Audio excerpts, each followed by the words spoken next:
Popeye has transformed into a psycho killer, he sees a couple intimately interacting in the basement.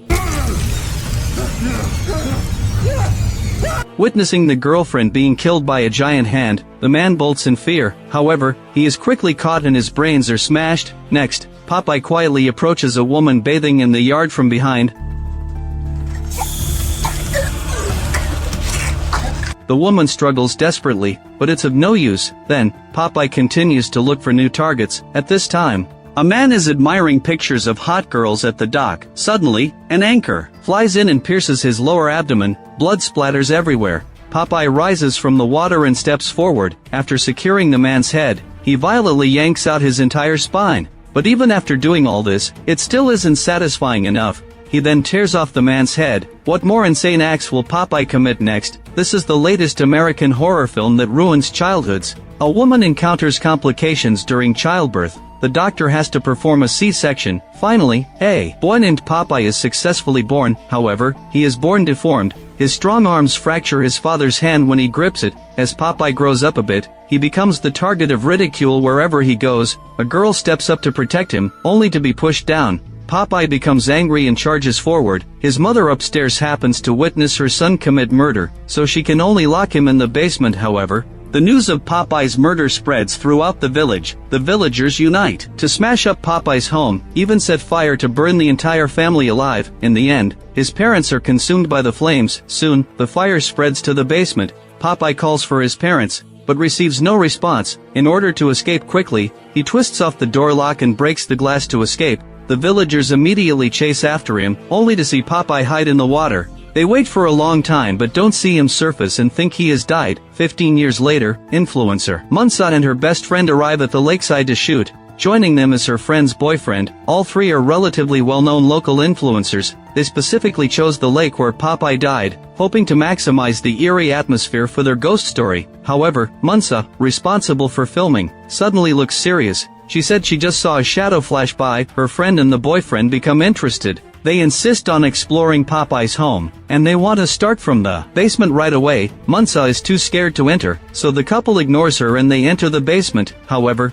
once there, they engage in intimate activities. Meanwhile, Munsa carries the recording equipment and heads to the lakeside. At this moment, a figure holding an anchor appears across the lake. Munsa seems to sense something and looks around in panic. However, in the next moment, Munsa, bleeding from her head, begs for mercy, but is met with brutal hammering from the figure. She is finally killed. The couple is having a great time. Seeing his girlfriend impaled by a hand through her waist, the man, unable to pull up his pants, ducks and runs for cover. But soon he realizes something is wrong, because the figure seems to be waiting ahead. He hides himself first, waiting for the figure to leave. Having confirmed that the danger has temporarily been released, he hurriedly runs toward the front door. He thought that under Popeye's torment, he wouldn't last even 5 seconds. Yet, in his struggle, he manages to grab a hammer and knock the figure down, then limps up a ladder. However, Popeye quickly catches up. He grabs the man with all his strength, squeezing his eyes and brains out in a splatter. The girl, Taylor, says goodbye to her parents. She is going out to hang out with her friends for a few days. At this time, her boyfriend Jack and her best friend Lily have been waiting. As Taylor hasn't got here, Jack unexpectedly confesses his love to Lily, and Lily doesn't tell Taylor about this. Then, they all go to meet up with others. The most shocking part is, Lily also has a boyfriend, Nolan, but Nolan was just on a date with Casey. At this moment, the group begins to chatter about the place they are heading to next. Some say that they shouldn't spend the vacation at Popeye's house, assuming it was rebuilt only after his narrowly escaped death. However, most believe that Popeye is long dead and think that someone is simply fascinated by Popeye's legend, therefore restoring his house. They are even expecting to convert the house into a haunted attraction. Next, the group drives all night, and just as they are about to reach Popeye's house,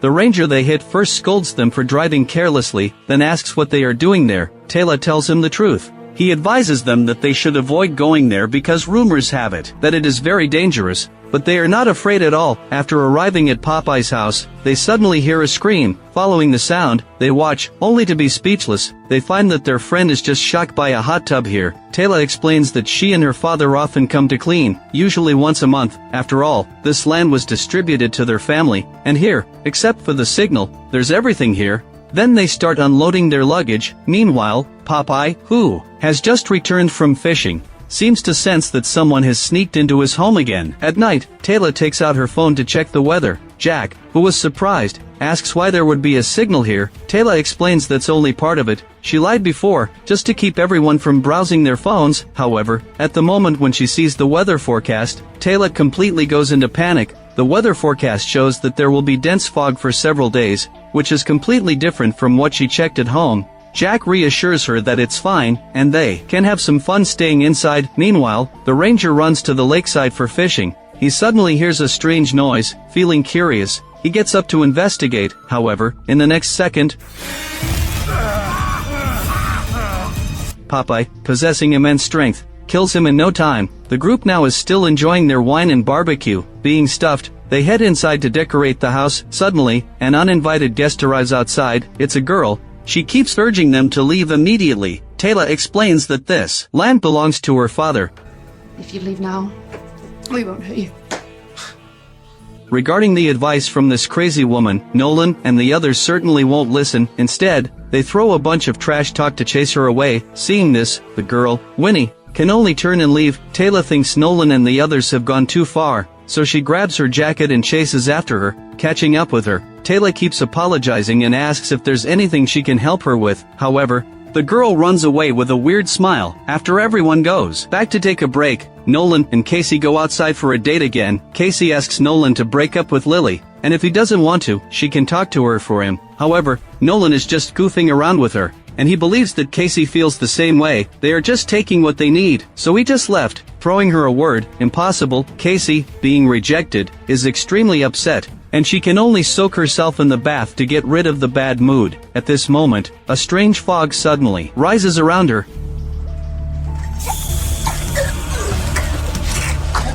Seeing that Casey is still quite resilient, Popeye violently pushes her underwater and kills her. He then picks up his pipe with satisfaction. At this moment, Winnie approaches him from behind, cursing that others should be punished as well. On the next day, the group hasn't realized that Casey is dead. They are enjoying their breakfast while chatting. Marley, a single, watches the couples flirting from aside. He realizes that he should take the initiative to pursue his love. He and Cindy, a single too, are childhood friends, so he goes over to Cindy's side, trying to ask her out. However, Cindy humiliates him instead. Feeling heartbroken, Marley steps outside to take a walk by the lake. What he didn't expect was that this lake is actually connected to the ocean, and there is a dock as well. Marley steps forward to check the situation. Feeling very excited, he has a plan to find a boatman to take him for a tour, but there is no one around, only to smell a strong, foul odor wafting from within. So he quickly exits the boat. Underneath the table, there lies a corpse. Since the boatman is nowhere to be found, he can only take out a photo of Cindy's to enjoy. Marley lets out a chilling scream as he tries to pull out the anchor, but he fails. At this moment, Popeye quietly approaches him from behind. Calmly, he supports Marley's head, and then suddenly yanks out his entire spine. However, this isn't enough. After Marley dies in huge pains, he rips off Marley's head angrily and spits on the corpse. Feeling disgusted, Nolan and the others are still chatting while taking the bath. With no one paying attention to the ones missing, Lily takes charge of taking photos. Suddenly, her cell phone rings. Realizing that there is a signal here, Cindy can't help but ask, but Lily's face then turns pale, as the message she received is from Casey, before her death. In the message, she reveals the shameful things she did with Nolan. Seeing that something might go wrong, Nolan follows up in a hurry. Lily asks him about the reason for his betrayal. Nolan says that he is just goofing around with Casey and that he doesn't love her at all. Lily cannot be fooled that easily and naturally wouldn't forgive him. She runs out in anger, realizing that he might end up being single again. Nolan punches hard onto the wall aside. After he vents his anger, a can suddenly rolls out from the corner. He walks over, feeling confused. At this moment, heavy fog fills the room from nowhere. Before he can figure out what's happening, Popeye leaps at him holding a weapon. Fortunately, Nolan has some skills. He skillfully dodges the attack and then makes counterattacks. He presses Popeye onto the ground and punches him hard, but but Popeye is not a pushover. Except for his childhood, he has never suffered like this. He seizes an opportunity to instantly break Nolan's hand. Nolan stumbles back in pain, and when he turns back again, he finds Popeye being so calm, as if nothing has happened. Terrified, Nolan asks if he is a monster. Popeye lunges forward and breaks the other hand of his. Then he drags Nolan to the wall he just punched and presses Nolan's head against the protruding spike. Nolan begs for mercy repeatedly, but in the next second, Popeye finally feels a little relief, as this person who occupied and destroyed his house has finally received the punishment they deserve. Lily runs to the car in tears, only to see that the tires have been chopped to pieces. Realizing something is wrong, she bolts away, trying to seek Nolan for protection, but as soon as she enters the house, she discovers that Nolan is already gruesomely dead. At this moment, the curtains begin to sway eerily. She steps forward with caution, only to find that it's Winnie, whom she had previously scolded, but now, without her boyfriend backing her up, she no longer dares to act arrogant. To make this even worse, Popeye suddenly appears in front of Lily. This scares her so much that she rushes out of the house. To get rid of Popeye and Winnie, she runs into the woods. She keeps running, meanwhile looking back to check the situation. She then takes a break behind a tree, after she is exhausted, but Popeye moves too fast, and he's already on her tail before Lily could take a good break. Terrified, Lily doesn't dare to make a sound, until Popeye leaves. Does she dare to seek another place to hide? At this moment, Taylor is still in a deep sleep. Jack wakes her up gently. Taylor asks him about the time. Till then, she realizes that she has slept for a long time. She immediately goes out to look for the others. After reuniting with Cindy, Taylor asks where Lily has gone. After all, there are only 3 of them left. If they still don't notice someone is missing, that would be too absurd. However, they don't pay much attention for real. Jack assumes that they might be out for beer, and Cindy agrees with this saying. But at this time, Taylor recalls the ranger's warning. She asks Cindy if she is searched by the lake. Cindy is suddenly at a loss for words. Taylor quickly runs over to check. Jack wants to follow her but is stopped by Cindy. Cindy says she has searched many places and found no one. They must have just gone out for some beer. Since Taylor wants to confirm things, they should let her go. At this moment, with only a few steps, Taylor discovers a photo of her mother, who works as a teacher, and her students. She doesn't understand why this would show here, so she rushes back for her boyfriend and shows him the photo. Her boyfriend says happily that he has the same one at home. Taylor wants to ask who the child being burned from the photo is, but her boyfriend doesn't remember at all. He convinces Taylor not to think too much about it, and they could just go back for dinner whilst waiting for others. Lily, being caught in a trap, is struggling wildly. Now she finally manages to sit up, only to see Popeye, grinning wickedly, driving a harvester toward her. Seeing the sharp blades, Lily does not want to be turned into mush, so she keeps begging, asking for some mercy from Popeye, but he pays her no mind and cuts off her legs cruelly. Blood gushes out instantly, and Lily falls into the pool of blood, letting out a sharp scream. Hearing the sound, Taylor and the others turn around attentively. Until then, they realize that something terrible has happened. Following the sound, they saw the horrifying scene. They would die anyway if they act recklessly, so they turn and run. Popeye decides to have a little fun with them. Jack holds up his girlfriend's hand and runs, without any hesitation, completely unaware that Cindy has been tripped over by a branch. Cindy has to try to get up by herself, but as she turns around, she encounters a blood-soaked Popeye. Fortunately, a car suddenly drives by, catching Popeye's attention. Taking this opportunity, Cindy gets up in no time to run for her life. The ones getting out of the car are Taylor's parents and Jack's mother. It turns out that Jack's mom found her son's diary at home. Learning that the kids likely came to Popeye's house, in a panic, she came to Taylor's mom and told her all about it. Taylor's mom realized the seriousness of the situation, but Taylor's dad was completely confused. Clearly, Taylor's mom and Jack's mom know some things that others don't. For the safety of the kids, they drove over to this location in a hurry. In a daze, a shadow flashes by. Jack's mom thinks it's her son, so she just follows it. At this moment, Taylor's dad grabs his wife, asking what she has been hiding, but she insists they should find their daughter first before discussing it. She intended to go find Jack's mom. It seems that knowing the truth also leads to death. Taylor's dad hurriedly protects his wife, showing no intention of going over to save anyone. Soon, Popeye completes another murder, brutally yanking out the person's eyes. He then glares fiercely at Tayla's dad. Tayla's dad understands and takes a fighting stance. Popeye doesn't take advantage of him and, for fairness, simply tosses aside his weapon, but Tayla's dad has no fighting skills at all, and his stance is just to get more time to escape. After hiding into the woods with his wife, he asks about that monster. She replies that he is the bloodthirsty Popeye. Meanwhile, Jack is running frantically with his girlfriend, finally realizing one person is missing. They suspect she may have met with misfortune. Tayla, in a state of despair, says that Popeye must not be dead after jumping into the lake, and that's why he is killing everyone who trespasses here. Just as she says this, Tayla suddenly hears her parents' voices. Turning around, she really sees them. The three of them hold tightly together, saying that they need to drive away from here in a hurry. At this moment, Tayla's mom finds Jack and mentions Jack's mom with regret. Jack quickly asks where she is now, but then turns to see Tayla's dad looking guilty. He asks what exactly happened, but Tayla's dad doesn't say anything, only dragging him away to leave. Cindy is still running alone, but doesn't realize she has returned to the starting point. She even sees Jack's mom's corpse. With no time to feel fear, she hurried into the car, being ready to leave, but the car doesn't respond at all. To make things even worse, she runs into Popeye, who is angry for letting Tayla's dad escape. Popeye has been feeling down for a while, but didn't expect to have this unexpected gain. He approaches the car, like a grim reaper, scaring Cindy into a frenzied scream. Popeye is particularly pleased, believing this is the reaction a prey should have upon seeing him. Immediately after, slowly, he places his hand on the car's chassis. Cindy, in utter despair, can't move at all. At this moment, out of excitement, Popeye strikes a match and throws it to the ground. The gasoline ignites instantly upon contact with the fire. Suddenly, Cindy notices that her phone has a signal, but in the next second,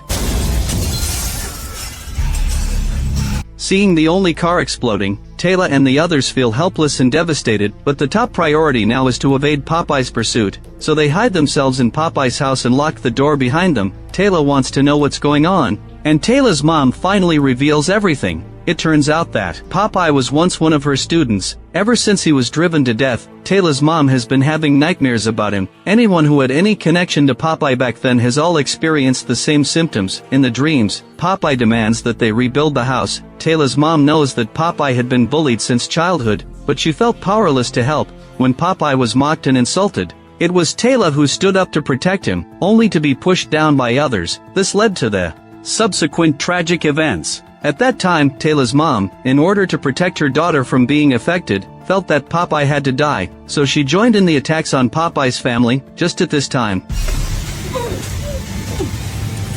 before everyone could react, Winnie suddenly lunges with a knife at Tayla's mom. Tayla's dad rushes forward in anger and receives a knife wound as well. Witnessing her parents getting stabbed, Tayla wants to do something, but Winnie threatens her not to move. Then she reveals the love-hatred relationship between Tayla and Popeye. Winnie says that she knows Tayla once came to Popeye's rescue, which was the love Popeye craved. Jack, upon hearing this, asks who she is. Winnie replies that she is Popeye's sister. She was trying to find a wife for her brother. The reason why Winnie has become like this is that her parents thought she was a freak, so they locked her in the basement. They often forgot to offer her food and water. Fortunately, Popeye often brought her food, otherwise, she would have starved to death. Long ago, later, she witnessed her brother being forced into the lake, turning into a ghost that wandered through the woods. Because their home was gone, Popeye could only live in the fog over the lake. It wasn't until he entered the dreams of those people from back then to threaten them that he found a place to reside again. At this moment, Jack launches an unexpected attack on her, since he doesn't want to hear her nonsense, only to be instantly knocked down to the ground. Tayla rushes forward to save him. Winnie, drenched in gasoline, screams as she falls to the ground. Jack quickly drags his mother-in-law to run outside, but doesn't notice that Tayla has already been captured by Winnie. When Jack turns around, he realizes the situation is dire and hurriedly pulls out a lighter. At the moment his girlfriend breaks free, Jack and Tayla, still shaken, embrace each other. Before they could spare a moment to catch their breaths, they see Popeye catch Tayla's mom and brutally kill her completely. Then, in order to get Tayla, Popeye throws an anchor at Jack, followed by heavy punches. Soon after, Jack is beaten to a bloody pulp. Tayla hurriedly drives the harvester. Popeye walks forward slowly, in disbelief, only to hear Tayla screaming for him to die. Popeye attempts to dodge, but unexpectedly, Jack pulls him down with a chain from behind. Seeing that they have finally killed Popeye, Jack and Tayla hug each other, feeling relieved that they have survived. They support each other, preparing to leave. Before they go, Taylor angrily throws the keychain, which Popeye used to give her, into the lake. However, in the next second, the keychain unexpectedly flies back up, and a thick fog suddenly rises over the lake. The film ends here. The plot of the movie is quite simple, which can be summarized as The Revenge of the Super Male Boy. The only novelty lies in its destruction of our childhood. The hero Popeye, who could defeat evils by eating spinach, now has transformed into a cold-blooded killer, especially that blood-stained sailor suit now becomes bloody and twisted. This huge reversal is undoubtedly one of the film's biggest highlights. This subversive adaptation of a classic character would add a strong sense of suspense and freshness to the story, getting the audience to wander between familiarity and strangeness, wondering what will happen next. Another similar film that destroys childhood is Winnie the Pooh, Blood and Honey. Both of them share a similar creative approach, turning our beloved childhood figures into twisted killers. Even in some plot settings, such as the scene of a woman being killed while bathing, there are significant similarities. However, the two films have obvious differences in narrative logic. Winnie the Pooh, Blood and Honey lacks necessary build-up for its murder scenes, resulting in a chaotic state of random killings. This makes the story awkward and illogical in terms of plot progression. In contrast, although this film starts with an animated style, it cleverly lays out a series of setups, providing certain background and motivation for the characters' transformations and their subsequent killing behaviors. This gives the story a relatively reasonable development context, allowing the audience to understand the reasons behind the characters' actions. To some extent, however, such films, with bloodshed and brutality, are numerous, leading many viewers to experience aesthetic fatigue. Except for the classic bloody horror films, which would get a good box office, the small budget films, like this, wouldn't cause any splash at all. If you enjoy my channel, please subscribe to my channel. Your support is the greatest encouragement for me.